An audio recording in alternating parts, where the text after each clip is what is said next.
Hey, what's up, everybody? This is Charles Sabans, and welcome you guys to another episode of the Dreamers Pro Show.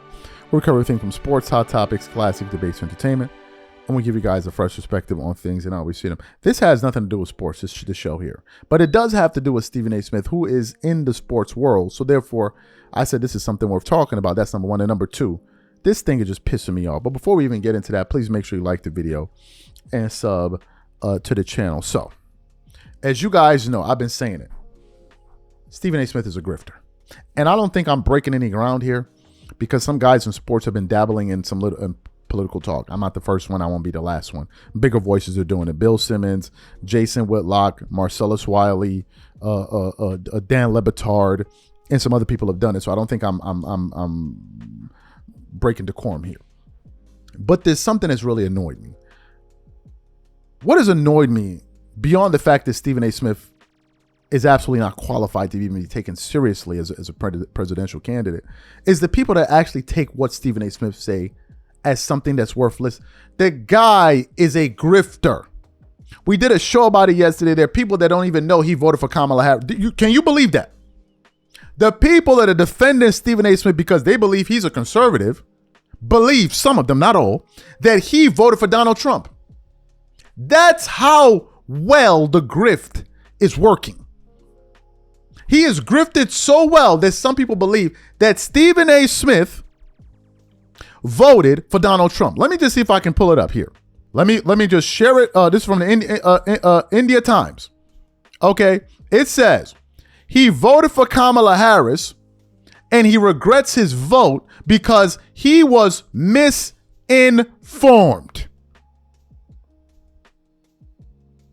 Stephen A. Smith was misinformed, but he's informed enough to become a presidential candidate. Y'all are, anyway, it's fine. It's fine. So what happened? I tuned into, now I was just preparing to shoot and I came across a clip here that flashed across my desk from Roland Martin. And I watched political commentary from everybody. Matt Walsh, everybody on the right, everybody on the left. I watch them all, right? Just to get an idea of what people are thinking. I'm not just so caught up in, I'm listening to the left. I listen to everybody just to see what these people are saying. And I came across a clip here from Roland Martin, who has had Stephen A. Smith on his show once, and Stephen A. Smith has been on his show. And Roland Martin was reacting to an interview that Stephen A. Smith did on his show when he invited on Bill Maher, however you pronounce it. And during the discussion, I guess Stephen A. Smith was asking Bill Maher about who could the Democrats use to run in the next election. And Bill Maher said, the person that could run is the person I'm looking at. And Roland Martin saw that clip and reacted to it. And I think he absolutely described why we should never take Stephen A. Smith seriously as a political candidate. Take a listen to what Stephen A. Smith said to Bill Maher and then Roland Martin's reaction. Take a listen to that there. Who's the candidate on the left that can somehow derail him? Because I don't see anybody with a national presence that can pull that off. Where are you on that? I see somebody right here in my Zoom camera. And by the way, only for you, Zoom. I hate Zoom, but for you. Where's the Stephen A. Smith presidential bubble? No. I'd have to give up too much money, Bill. I'd have to give up too much money. I'm not giving up my money, man. I'm not giving up my money. Yeah. Money. They'll give you a free plane from Qatar. Are you kidding? Don't worry about money. You don't need money when you're the president. You think the president carries money? No, not he doesn't need money. Not for 8 years. Probably need it after that. Well, but go ahead. Well, the Democrats, the reason why, I'm taking you a little more seriously for this is because the Democrats definitely need an outsider. I mean, I'm going to give you a little preview of something I'm working on that'll be on our show one of these weeks at the end as an editorial. To me, the Democratic Party is a ghost brand. You know what a ghost brand is? It's like Sears or, General Electric. It's still a company, Abercrombie and Fitch, but they've really fallen on hard times. Yeah. But they've been around for a long time. So there is value in, it's an asset, right? Because there are still people who know of the company, and if you could have somebody take it over, who's not sentimental about that company and, relaunch it, rebrand it. But it would have to be somebody who is unapologetic about calling them out. People have lost faith in the Democratic Party for very good reasons. you know, you're the only one I hear who doesn't look like he cares what the other Democrats will say about it. I don't care. And, I really don't. right, I know. I don't give a damn what they say. I really don't. I know. And it's somebody, I don't either. I'm right where you are. We're very close on all these things. And I think somebody with that kind of abandon is the only person who is going to win back former Democratic voters who have switched. So let's just deal here. This is why that's a stupid-ass conversation.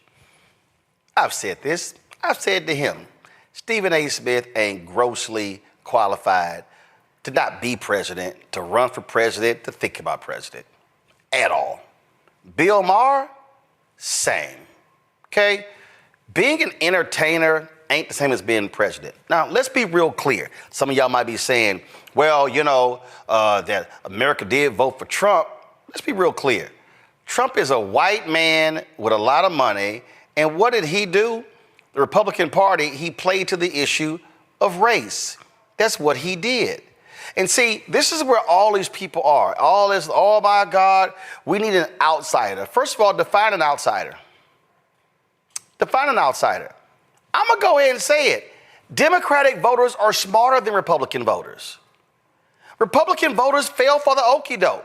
They fell for the broke ass white people with no health care, no teeth, no education, got behind a rich dude who would not even let them walk through his hotel lobby. Are we clear? You can't be a loud, uneducated person who's an outsider and you actually think Democrats are going to pay you any attention. That ain't going to happen, all right? And so I love these people like Bill Maher who sit here and go, oh, we need an outsider who can actually run. Let's see here. Who was elected twice? Senator Barack Obama. Who was the Democrat before him? Governor Bill Clinton. Two-term president. Let's see. The Democrat before him. Who was that? Oh, that was Governor Jimmy Carter. Who was the Democrat before him? Oh, that was U.S. Senator Lyndon Baines Johnson, who actually was vice president, who became president, and then was elected to his own 4-year term. Who was before that?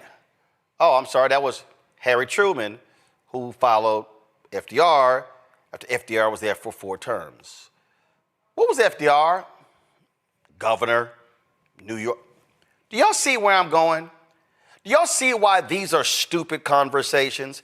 See, this is where this is what Trump has done. Trump has dumbed down America so much that we literally will have conversations about grossly unqualified people because they happen to entertain us. Oh, Schwarzenegger should run. Oprah should run. Oh, George Clooney should run. That's what we've actually become, okay? So what we've done is we've stopped actually thinking smart is sexy. So you heard what they had to say. For the people that are trying to rush themselves in this video, I'm not here to talk about, oh, Roland Martin is this, Roland Martin is that. No. What I'm reacting to, and I want you guys to focus on, is what he's saying about Stephen A. Smith. Not what he said about another political subject or this. We're talking about Stephen A. Smith here. This is where my focus is on. Not on Bill Maher's views or Roland Martin's views. We're talking about Stephen A. Smith. Did you hear what he said? Did you hear what he said? He's saying now all of a sudden the new standard is if the guy is entertaining and he's loud, oh, he can run for president. What in Stephen A. Smith's history would make you think he's qualified for office? What? For God's sakes, Stephen A. Smith cannot even stand up to LeBron James, but he's supposed to stand up to Vladimir Putin and world leader. What are we talking about? Stephen A. Smith is a grifter. If the Democrats were in power today, he will be saying how foolish the Republicans are. Do you know how I know that? Because he was supporting the Democrats all the way into the voting booth. Dum-dums. Who in their right mind will say, oh, the Democrats are this, Kamala and them are this, Kamala and them are that, Kamala and that, while he's voting for them? If you felt this way about Kamala Harris and the Democrat, why didn't you just vote for Trump? Dumb people don't want to answer this question because they dumb. And these are the people that get slaughtered every year by politicians because they're stupid. And politicians know they're stupid. You are sitting down and telling me as a conservative, listening to Stephen A. Smith, you believe he's saying something? You believe he's with you? No, he's saying what you want to hear because he wants to make money off of your ass. Wake up and smell the cocoa. He's only saying things conservatives want to hear because he knows that's what's in vogue. So therefore, I'm going to say whatever sounds good because this is what these people want to hear. And then I'm just going to ride that wave all the way to the top. Now, some people ask, how can you be a centrist in this day and age? The reason Stephen A. Smith is a centrist and presents himself as one is because he can always ride the fence. So at any moment, he can hop on to whatever side is winning. The guy has spent the last 6, 7, 8, 9 months telling you that he's an independent, but all of his rhetoric is conservative. All of it. So what's stopping him from coming out and saying, I'm a conservative? What's stopping him from coming out and saying, I'm running as a Republican? We're going to run as a Republican if need be. So let's think through this. Let's think through this well. Stephen A. Smith is a centrist that always attacks the left. So when election season comes up, the next election cycle emerges, descends upon us. Let's think through this with our thinking caps, and let's take off our tin hats for a second. He spent the last 3 years criticizing the left, Kamala, the Democrats, the this, twerking it up for the Republicans. Fantastic. The next election cycle then comes. Then what is he going to run as? What is Stephen A. Smith going to run as? A Republican? Well, he said himself he's not a Republican. Is he going to run as a Democrat? What Democrat is going to vote for Stephen A. Smith? After he spent the last 3 years trashing. Who? He thinks the party is dumb. He thinks they're rudderless. He thinks they don't know what they're doing. So Democrats will hear that. A guy that has pandered for the last 3 years to the right step up and say, I'm going to run for office and and they're going to vote for him. They're going to vote for a guy that thinks they're stupid. What's the magic play here? Oh, is he going to run as a conservative? As a Republican?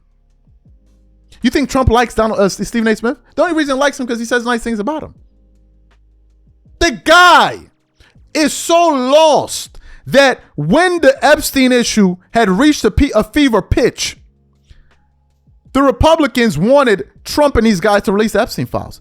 Smith went up there and said, oh, people that are interested in these files being released are people that have nothing to do with their lives.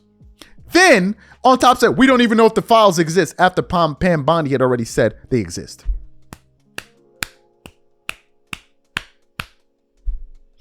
This is the guy you want to run for office. They were supposed to sit down and take seriously because he wears a suit and he has a straight face. That's what Roland Martin is saying. You guys, I'm going to leave it there.